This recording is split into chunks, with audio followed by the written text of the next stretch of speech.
내려찌는 복더위에 거리는 풀잎같이 시들었다. 시들은 거리 가로수 그늘에는 실업한 노동자의 얼굴이 노랗게 야위어가고 나흘 동안 굶은 아이가 도적질할 도리를 궁리하고 뒷골목에서는 분바른 부녀가 별 수 없이 백동전 한 입에 그의 마지막 상품을 투매하고 결코 센티멘탈리즘에 잠겨본 적 없던 청년이 진정으로 자살할 방법을 생각하고 자살하기 전에 그는 마지막으로 테러리스트 되기를 원하였다. 도무지가 무덥고 시들고 괴로운 해이다. 속히 해결이 되어야지 이대로 나가다가는 나중에는 종자도 못 찾을 것이다. 이 말할 수 없이 시들고 쪼들려가는 이 거리, 이 백성들 가운데 아직도 약간 맥이 붙어 있는 곳이 있다면 그것은 정주산의 사랑일까? 며칠이나 갈 맥인지는 모르나 이 무더운 당장에 그곳에는 적어도 더위는 없다. 대신에 맥주 거품과 마작과 유흥이 있으니 내려찌는 복더위에 풀잎같이 시들은 이 거리, 서늘한 이 사랑에서는 오늘도 마작판이 어우러졌던 것이다. 삼간이 넘는 장간방의 사이를 트고 아래 윗방에 두 패로 벌린 마작판을 싸고 전당포 홍전위, 정미소 심참봉, 대서소 최석사, 자골 내시송씨, 그 외에 정체 모를 수많은 유민들이 둘러앉아서 때 묻은 마작 쪽에 시들어가는 그들의 열정을 다져서 마작판을 탕탕 울린다. 벙! 깡! 그러나 흥겨운 이 소리가 실상인즉 헐려가는 이 계급의 단조한 생활을 상징하는 풀기 없는 음성으로밖에는 들리지 않았다.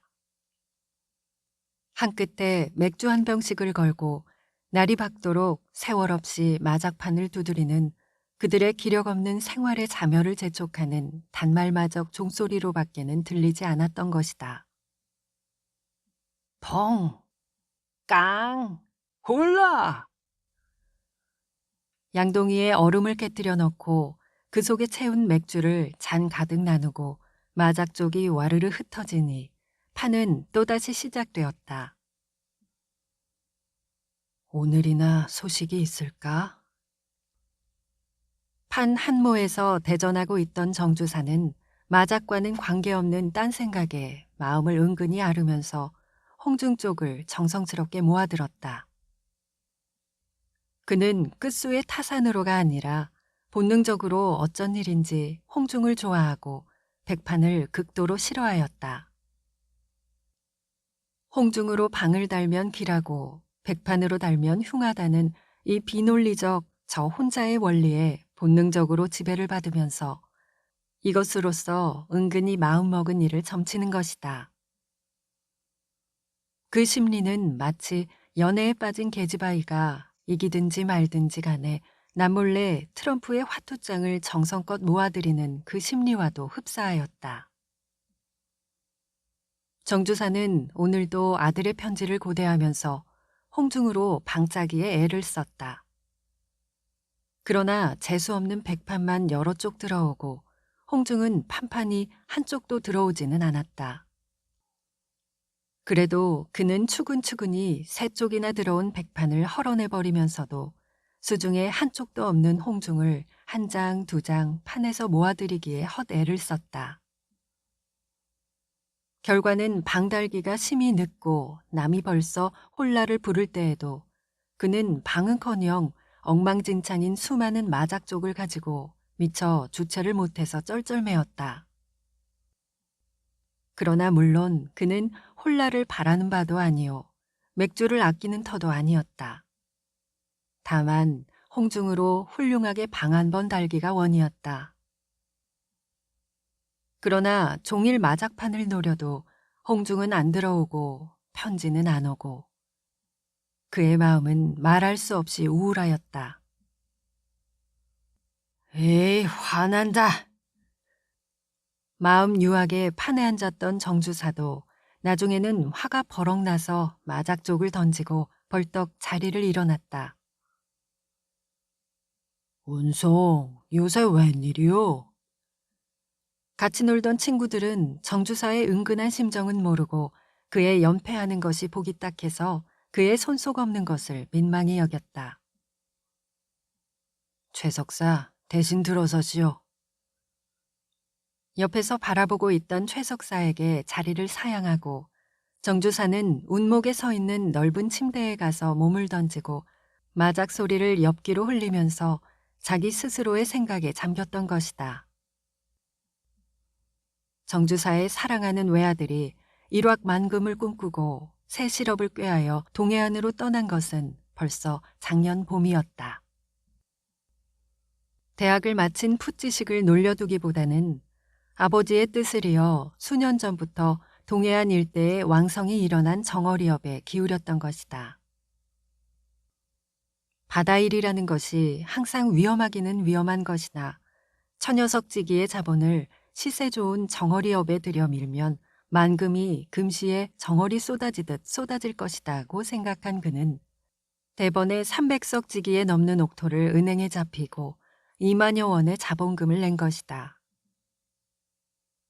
10여 척의 어선과 어부를 사고 수십 채의 그물을 사고 해변에 공장을 세우고 기름 짜는 기계를 설치하고 공장 노동자와 수백여 명의 능률 노동자를 써가면서 사업을 시작하였던 것이다. 얼떨떨한 흥분과 모험감으로 1년 동안을 계속하여 분주한 어기를 지내놓고 연말에 가서 이익을 타산하여 보았을 때 웬일인지 예측과는 딴판으로 수지가 가량 없이 어긋났다. 결국 2만여 원을 배와 공장에 곱게 깔아놓았을 뿐이요. 한 푼의 이익도 건지지는 못하였던 것이다. 그러나 첫 술에 배부른 법 없는지라 첫 사업의 첫 해인 만큼 모든 실패를 서투른 수단과 노련치 못한 풋지식의 탓으로 돌려보내고 금년에는 1년 동안에 얻은 경험을 토대로 사업을 확장하여 또 300여 마지기의 옥토를 같은 은행에 잡히고 2만여 원을 내서 배를 늘리고 공장을 늘려서 한층 더 큰 규모로 일을 시작하였다. 그러나 뉘 알았으랴. 금해금이 단행되고 금융계와 모든 사업계에 침체가 오자 무서운 불경기의 조수는 별 수 없이 정어리업에까지 밀려오고야 말았다. 물화상통과 금전융통의 길이 끊어지니 정어리의 시세는 대중 없이 폭락되었다. 단말들이 한 자루에 2원 60전 하던 정어리가 금년에 들어와서는 1원 30전으로 폭락되고 기름 한 통에 2원 80전 하던 것이 금년에는 1원 50전으로 정어리 비료 한 관 시가 5원이 2원 50전으로 도대체 반값으로 폭락되었다. 이 대세는 도저히 막아내는 장사가 없었다. 정주사는 앞도 못 내다보고 공연히 사업을 확대한 것을 후회하였다. 그러나 저질러 놓은 것을 이제 와서 한탄한들 무슨 소용이 있으리요. 흥하든 망하든 하는 데까지는 해보아야 할 것이다. 다만 한 가지 애처로운 것은 그의 아들의 고생하는 꼴이었다.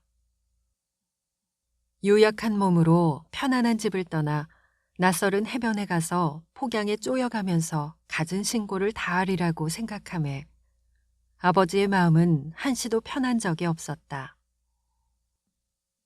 자기 혼자 시원한 사랑에서 친구들과 맥주 내기 마작을 울리는 것이 죄스럽게도 생각되었다.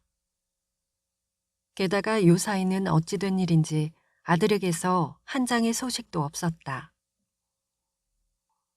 이 어려운 시세에 고기라도 많이 잡혀야 할 터인데 과연 많이 잡히는지 배와 공장에도 별 고장이 없는지 더위에 몸도 성한지 모든 것이 퍽도 궁금하였다. 봄에 잠깐 집에 왔다 간 지 벌써 넉 달이나 되었으니 이 여름에 또 한 번쯤 다녀가도 좋으련만 이 바쁜 시절에 그것도 워낙이 어려운 일이었다. 이래저래 정주사는 요사이 매우 걱정이다. 마장에 홍중을 모아 친구 몰래 은근히 점쳐보았으나 오늘도 역시 길패는 얻지 못하였던 것이다.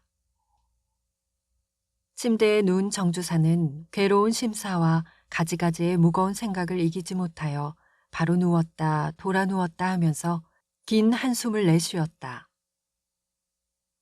펑! 홀라! 어우러진 두 패의 마작판에서는 마작 울리는 소리가 맹렬히 들렸다. 밤이나 낮이나 모여서 펑들만 찾으니 우리네 살림에도 멀지 않아 펑이 날 것이다. 침대 위에서 마작에 열중된 친구들을 내려다보는 정주사에게는 돌연히 이런 생각이 떠올랐다.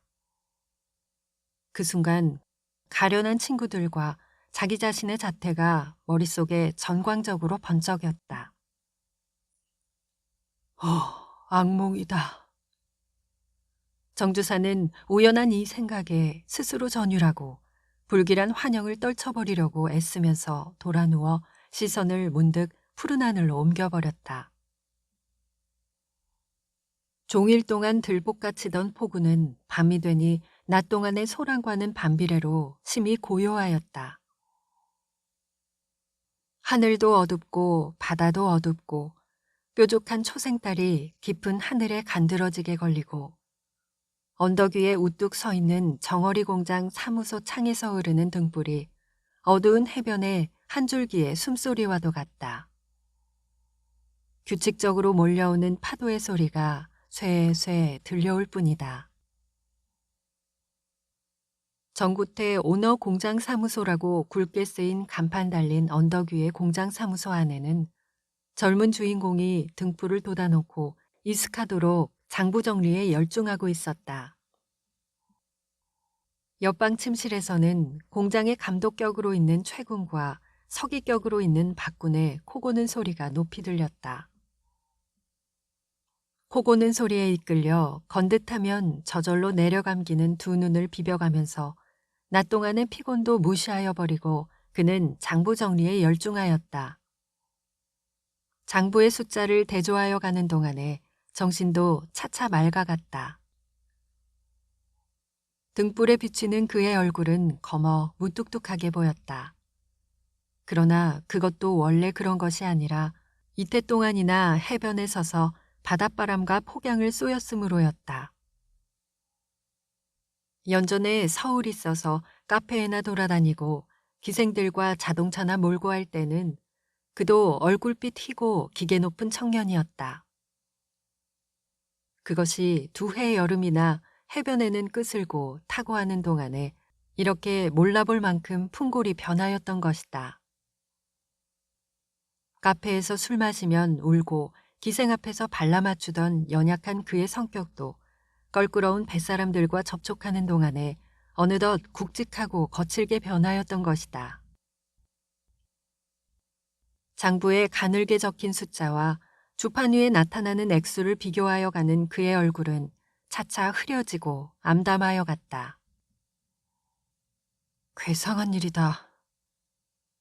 까만 주판 알을 떨어뜨리고 다시 놓고 또다시 놓아보아도 장부의 숫자와는 어림없이 차가 났다. 이 숫자의 차는 어디서 생겨났는가? 이것을 궁리하기보다는 그는 먼저 이 너무나 큰 차이에 다만 입을 벌리고 놀랐다. 그러나 주판에 나타난 수는 엄연히 그를 노렸다. 작년 봄 사업을 시작하기 전에 조용한 그의 서재 책상 위에서 주판을 잘각거리고 장례를 응시하였을 때 그의 얼굴에는 상기된 미소가 떠올랐다. 서재 책상 위에서 잘각거리는 주판은 미인의 눈맵시와도 같이 사람을 항상 황홀케 하는 법이다. 뜨거운 차에 혀를 꼬부리는 그의 얼굴에는 흥분된 혈색이 불구스름하게 빛났으니 주판의 까만 알이 화려한 그의 미래를 약속하였기 때문이다. 성공, 일확만금, 사치한 문화주택, 피아노, 자가용 고급차 하드손 한 대, 당당한 청년 실업가, 화려한 꿈의 전당이 그의 머릿속에 끝없이 전개되었다.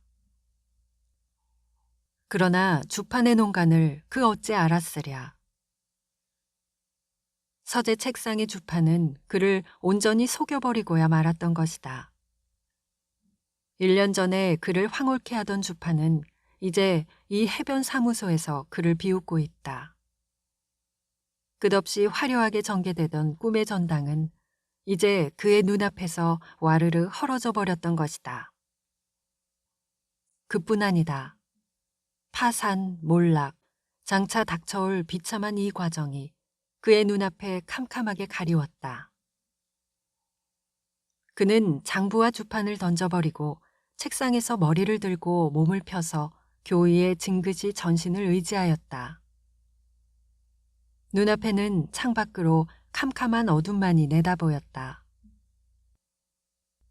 나의 앞길도 이렇게 어두우렸다 하는 생각에 잠겼는지 그는 뚫어져라 하고 어둠 속을 바라보았다. 그러나 결국 보이는 것은 어둠뿐이요 들리는 것은 늠름한 파도 소리와 옆방에서 나는 최군과 박군의 코 고는 소리뿐이었다. 1년 전에 그 같으면 이 애타는 마음에 울었을 것이다.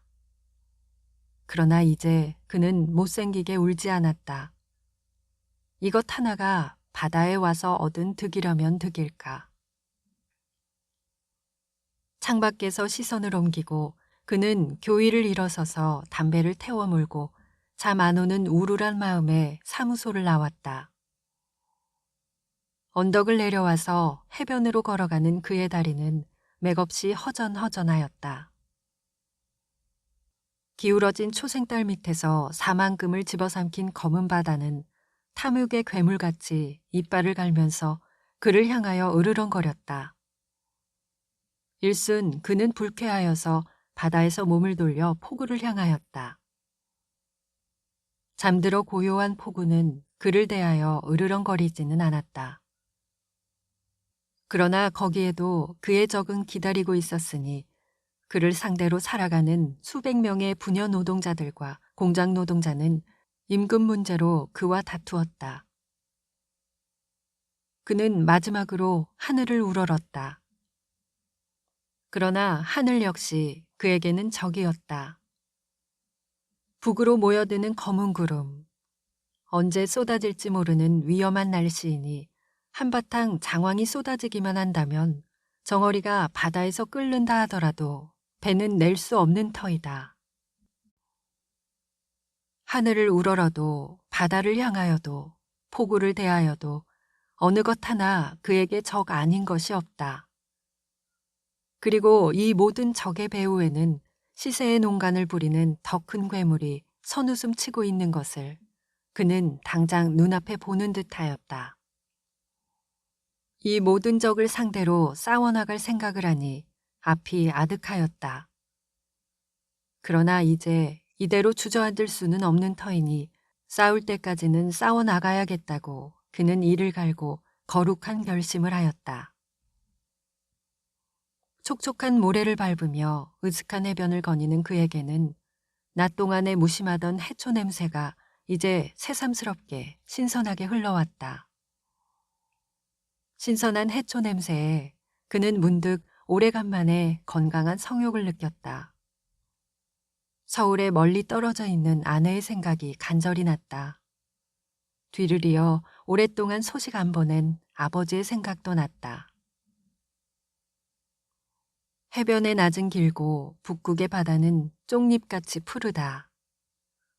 푸른 바다를 향하여 반원형으로 딸린 포구는 푸른 생활을 싣고 긴 하루 동안 구슬하듯이 들볶아친다. 바닷물 찰락거리는 넓은 백사장.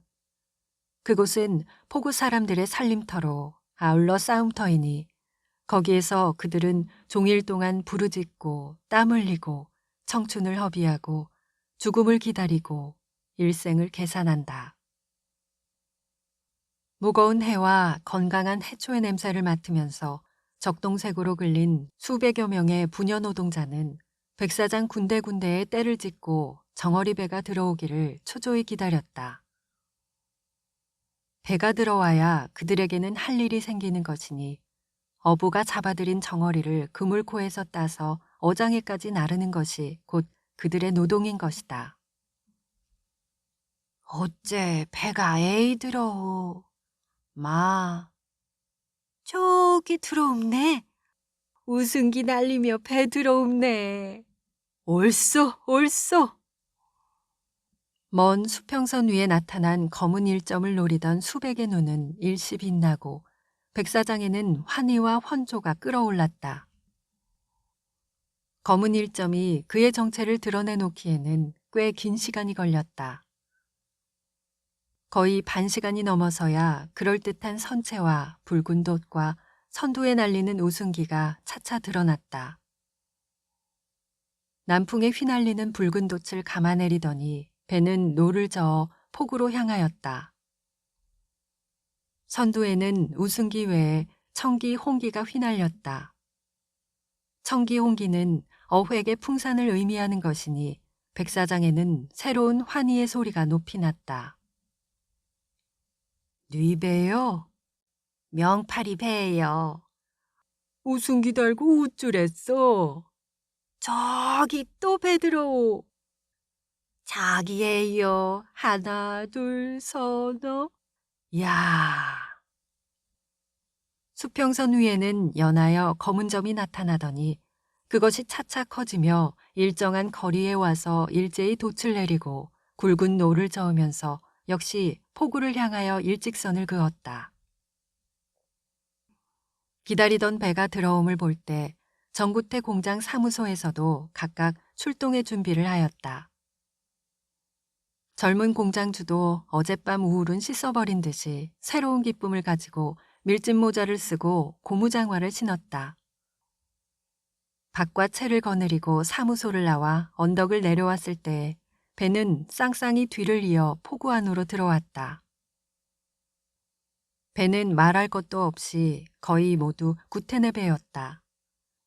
그는 금년 봄에 사업을 확장할 때 그의 영업정책상 포구 안에 산재하여 있는 수많은 군소어업자의 태반을 매수하고 배와 공장을 거의 독점하다시피 하여 버렸던 것이다. 따라서 이 포구 안의 정어리 업자라면 정구태가 첫 손가락에 꼽혔고 백사장에 모이는 주인 없는 수백여 명의 부녀 노동자들도 기실은 정구태에게 전속하여 있는 셈이었다. 공장주 나옵네. 떠들고 뒤끌던 부녀 노동자들은 젊은 공장주를 위하여 길을 틔웠다. 그들 사이에는 형언하기 어려운 기쁨이 떠돌았다. 그것은 배가 들어오기 때문이다.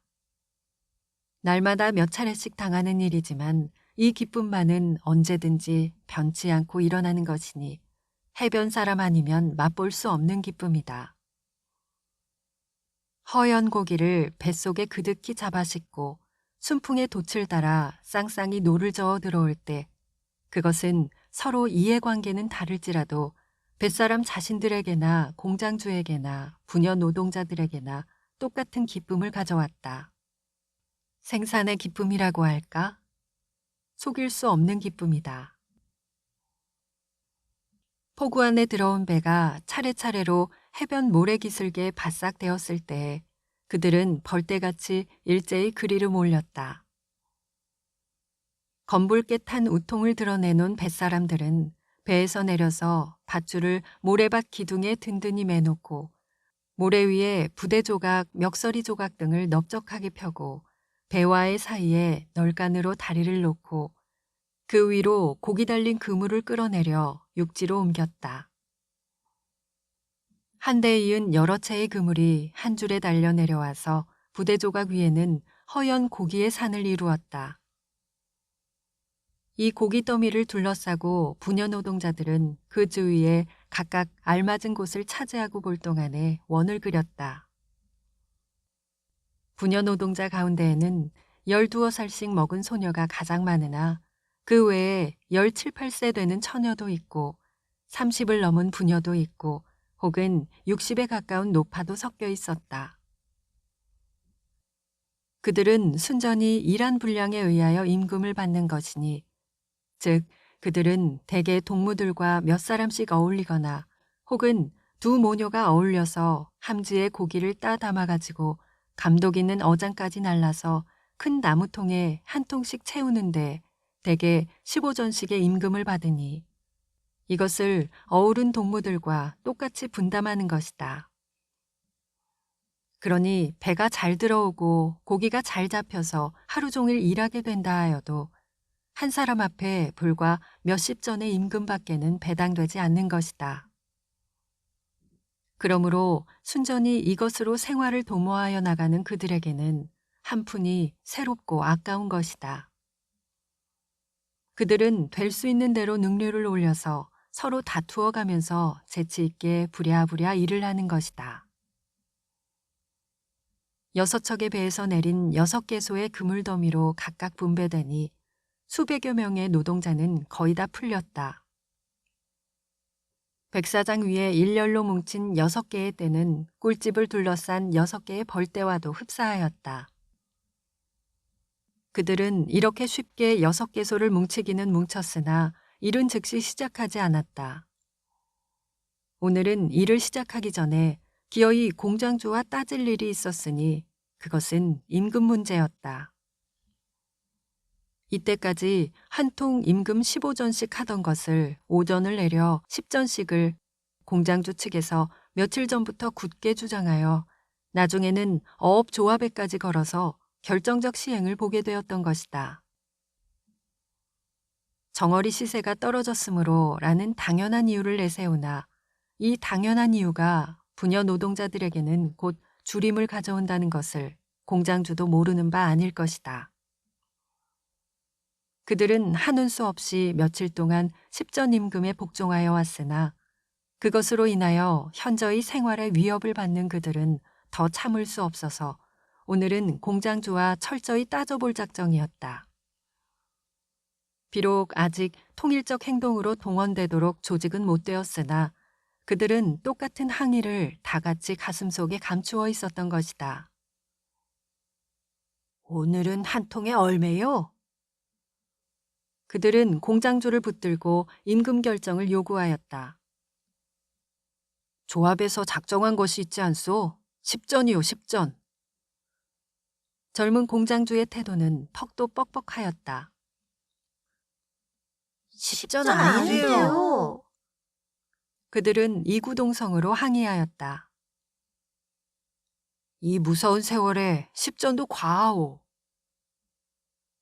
야, 이 나그네 10전통에 이 숱한 사람이 굶는 줄은 모르는가?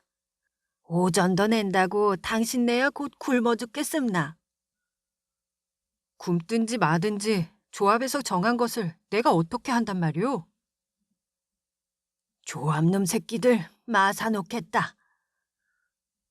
수백 명은 일시에 소란하여지면서 분개하였다. 자, 어서들 일이나 하시오. 15전 아이 주면 아이 하겠소. 일하기 싫은 사람들은 그만두시오. 옳소, 그만두겠소고. 누가 꼴리나 두고 봄새. 야들아, 오늘은 일들 그만두어라.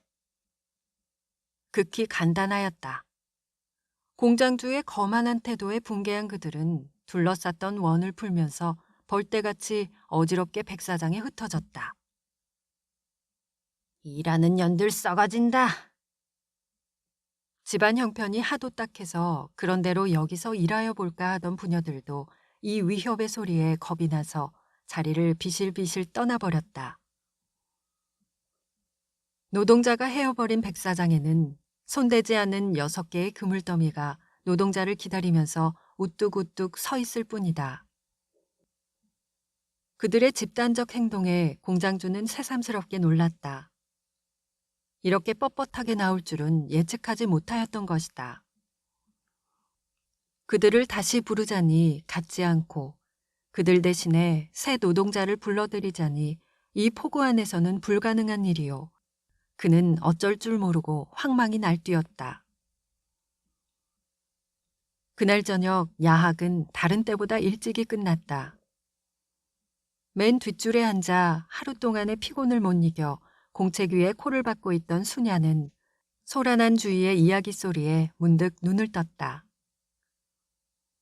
100여 명의 학생들이라고 하여도 10여 명의 사내 아이를 제하면 전부가 낮 동안에 해변에서 볶아치던 부녀 노동자였다. 그들은 공책을 덮고 자리에서 수군거렸다. 우리는 왜 가난한가? 정어리 삭전 10전 절대 반대.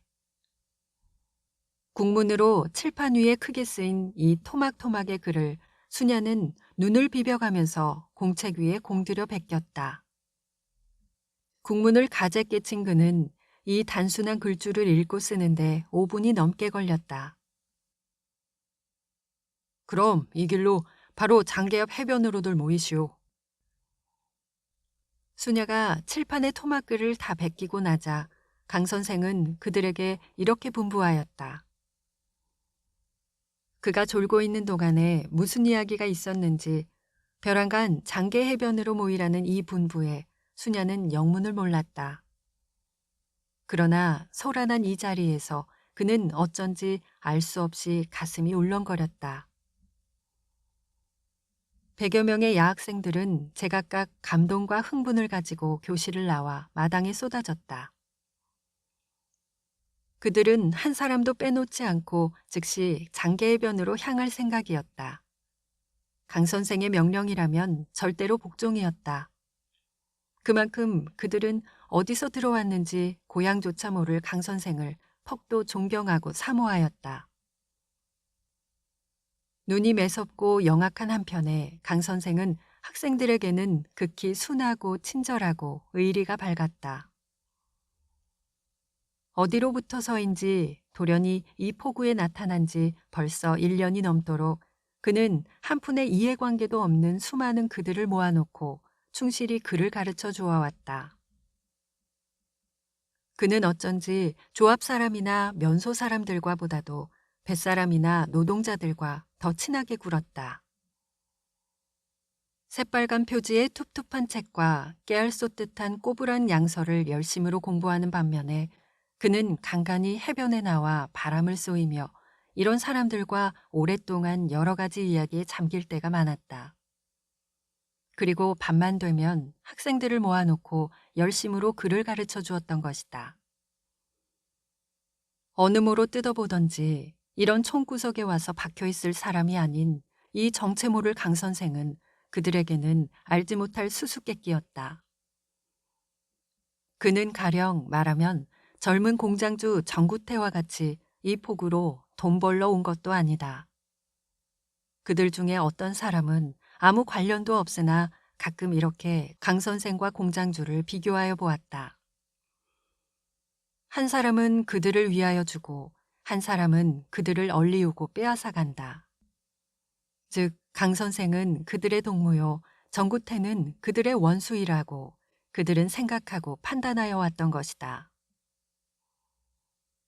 수냐는 이제 이렇게 강 선생에 대한 가지가지의 생각에 잠기면서 동무들과 휩쓸려 고요히 잠든 포구의 앞 모래밭을 지나 약 3마장가량 되는 장계고개로 향하였다.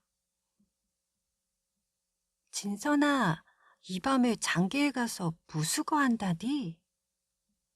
길 가운데서 수냐는 동무에게 물어보았다. 너 괴실에서 선생님 말 아이 들었니? 정어리 삭전 올릴 운동을 한다더라. 운동이 무슨 기야? 수냐는 운동이라는 말의 뜻을 몰랐다. 정어리 뜯는 삭전을 요즘하게 10전씩 아예 했니? 그것을 되로 15전씩 올려달라고 제주와 괴섭하기로 했단다. 제주가 뭐 장계에 있다니? 제주에게는 내일 말하기로 하고 오늘은 장계에 가서 우리끼리만 의논한단 말이다. 날에 가보면 알 일이지. 동무의 설명에 수냐는 이 밤에 장계로 가는 목적이 대강 짐작되었다. 그리고 아까 칠판에 쓰였던 토막글의 뜻도 알 듯하였다. 정어리 삭전 10전 절대 반대에 절대 반대라는 말을 그는 몰랐던 것이다. 이제 대강 그 뜻이 짐작되었던 것이다. 어지러운 발소리를 고요한 밤하늘에 울리면서 흥분된 일단이 장계 고개를 넘어서니 먼 어둠 속에 장계의 작은 마을이 그럴듯이 짐작되었다. 고개 밑 넓은 해변 모래밭에는 붉은 횃불이 타올랐으니 그곳이 곧 그들의 목적하고 온 곳이다. 파도 소리 은은한 캄캄한 해변에 붉게 타오르는 횃불을 멀리 바라볼 때 그들의 가슴은 이유 모를 감격에 울렁거렸다. 오늘 밤에는 파도 소리조차 유심히도 은은하다. 고개를 걸어내려 모래밭까지 다다랐을 때 그곳에는 벌써 횃불을 둘러싸고 100여 명의 동무들이 모여 있었다. 그들은 야학생들 뿐이 아니라 낮 동안에 해변에 나와 같이 일하는 부녀 노동자들의 거의 전부가 망라되어 있었던 것이다. 강 선생은 물론 벌써 와 있었고 그뿐 아니라 역시 정구태 공장에서 일하는 군칠이와 중실이, 그 외 그들과 같이 일하는 여러 명의 남자 노동자들도 와 있었다. 전부 200여 명이 넘는 그들이 횃불을 중심으로 모래밭 위에 첩첩이 둘러앉았다. 올 사람 다들 왔소? 바로 횃불 밑에 선 강 선생은 좌중을 휘돌아보고 말을 이었다. 밤이 이슥한데 미안은 하나 오늘 이곳까지 이렇게 모이게 한 것은 다른 것이 아니라 여러분에게 있어서 가장 시급하고 중대한 정어리 삭전 문제에 대하여 의논하고 앞으로 밟을 길을 작정하려는 생각으로였소. 이것을 서언으로 하고 그는 숨을 갈아쉬더니 단도직접으로 요건에 들어갔다. 공장에서 일하는 분은 나중으로 밀고 정어리 따는 이들 중에 한 통 십전에 반대하는 이들 손들어 보시오. 말이 떨어지기도 전에 수많은 손이 한 사람도 남기지 않고 그들은 다 손을 들었고 가운데에는 두 손을 한꺼번에 든 사람도 있었다. 그럴 줄 모르고 강 선생이 이 어리석은 질문을 한 것은 아니었다. 일하여 나가는 순서상 그들의 다짐을 더 한 번 굳게 하려고 그렇게 질문한 것에 지나지 않았다. 손들 내리시오. 십전 삭전에는 절대로 반대합시다. 대체 남의 사정 모르는 것은 제주이니 아무리 시세가 폭락하였다 할지라도 어디서 그 벌충을 못 대서 하필 가난한 노동자들의 간지러운 삭전을 줄여버리니 이 얼마나 더럽고 추잡한 짓이오. 그의 욕심은 만금을 벌자는 무도한 탐욕이요. 여러분의 욕심은 다만 그날그날 목숨을 이어나가는 정당한 요구가 아니오. 시세의 폭락도 그에게는 다만 만금을 못 벌게 하는 폭락이지만 오전 삭전 내리는 것은 여러분에게는 곧 죽음을 가져오는 것이 아니오. 이 가련한 노동자의 사정은 못 살피고 가증스런 제주편에만 가담하여 그의 말만 솔곳이 듣고 수백 명의 삭전을 멋대로 작정하는 어업조합 놈들도 죽일 놈이요. 이것은 참으로 노동자의 이익을 위한 우리들의 조합이 아니기 때문이요. 여러분은 제주와 같이 이 조합에도 철저히 대항하여야 돼요. 알아듣기 쉽게 말하자고 애쓰면서도 그는 이보다 더 쉽게는 말할 수 없었다. 그러나 이것으로서 족하였다. 그들의 가슴을 울리는 아지의 효과는 충분히 있었던 것이다. 옳소. 강 선생님 말이 맞았소. 10전 반대, 15전 좋겠소. 그들은 비록 박수는 할 줄 몰랐으나 이런 찬동의 소리가 뒤를 이어서 맹렬히 들렸다. 10전 반대, 15전 찬성. 이 여러분의 요구를 실시케 하려면 여러분은 어떻게 하여야 되겠소? 강 선생은 이렇게 반문하여 놓고 차근차근 그 방법을 설명하였다. 이때까지 이왕 일하여 준 것은 그만두고 내일로 즉시 여러분은 제주에게 이 요구를 들어달라고 담판하여야 할 것이오. 그러자면 여러분이 제각각 떠들기만 해서는 효과가 없으니 여러분 가운데에서 몇 사람의 대표를 추려서 그가 직접 제주에게 가서 정식으로 교섭을 하여야 할 것이요. 말이 끝나자 또 찬동의 소리가 뒤를 이어서 요란히 들렸다. 그러나 여기에 한 가지 난관이 있으니 그렇게 정식으로 교섭을 하여도 제주가 요구를 안 들어주는 땐 여러분은 어떻게 할 터이요? 강 선생은 침착하게 그들의 열정의 도를 시험하였다. 안 들어주면 일을 아예 하겠었고. 제주 썩어지지. 조합을 마사놓겠었고. 그들은 열렬하게 의기를 토하고 결심의 빛을 보였다. 제주가 요구를 안 들어주면 일하지 않겠다는 분은 그 자리에 일어서 보시오. 그의 말이 떨어지기가 바쁘게 200여 명의 노동자는 일제히 그 자리에 일어섰다. 물론 한 사람도 주저하는 사람은 없었던 것이다. 손을 들고 맹세하시오. 서슴지 않고 손들을 일제히 높이 들렸다. 이만하면 유망하다고 은근히 기뻐하는 강 선생은 그들을 그 자리에 다시 앉히고 침착한 어조로 그들의 결심을 다졌다. 여러분, 지금 이 자리에서 맹서하였소. 이 중에 한 분이라도 비록 굶어 죽는 한이 있을지라도 이 맹서를 어기면 안 될 것이오. 무릇 어떠한 사람과 대적할 땐 일치와 단결의 힘이 필요한 것이오. 하나보다는 열, 열보다는 백, 백보다는 천. 이렇게 수많은 것이 한데 굳게 뭉치면 자기의 생각지 못한 큰 힘이 생기는 법이니 그 힘 앞에는 제 아무리 강한 것이라도 필경은 몰려 넘어질 것이오. 여러분도 이것을 굳게 믿고 맹서를 어기지 말고 끝까지 버티어 나가야만 여러분의 뜻을 이룰 것이오. 횃불을 빨갛게 받은 수백의 얼굴이 강 선생의 말이 끝나기까지 조금도 긴장을 잃지 않고 결의와 맹서에 엄숙하게 빛났다.